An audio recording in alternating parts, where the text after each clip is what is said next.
«1940. Un fotògraf retrata el monstre del llac Ness». 1950. El Bigfoot nord-americà existeix.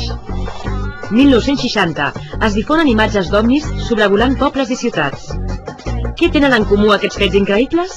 Doncs precisament que no te'ls has de creure, perquè són més falsos que un euro de cartró.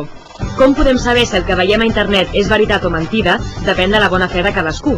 Per exemple, donaries diners perquè la Michelle es pugui pagar una operació d'augment de pit?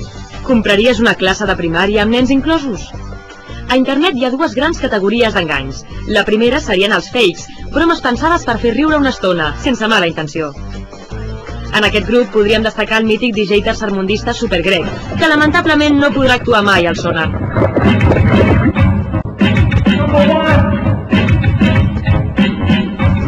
En la mateixa línia trobem aquests postes patriòtics per animar les tropes, una versió una mica peculiar de l'univers de Tolkien, i aquest simpàtic programa que simula els temuts errors de Windows.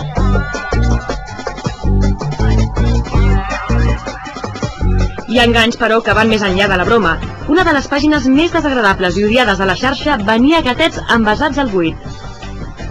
Aquest impacte només el podien superar els que oferien els primers embarassos masculins de la història.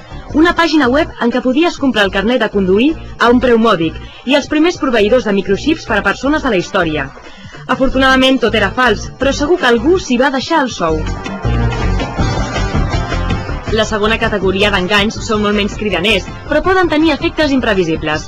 Són els hoaxes, o falses alarmes, correus electrònics de l'estil... Alliberem Willy. Els nens de l'escola Sant Pol de l'estat de Nevada necessiten la teva ajuda per salvar aquest animal únic. Envia-ho a tots els amics.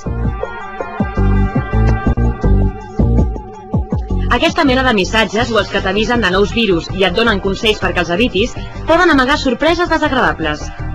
La bàsica, que se t'instal·lin virus a disc dur d'efectes retardats, i a més que el remís encadena totes les adreces d'amics i familiars pensant que col·labores amb una bona causa. Com dirien en una pel·li de Kung Fu, l'ull es pot enganyar, però la veritat o la mentida sempre s'acaben descobrint. Desconfia i l'encertaràs.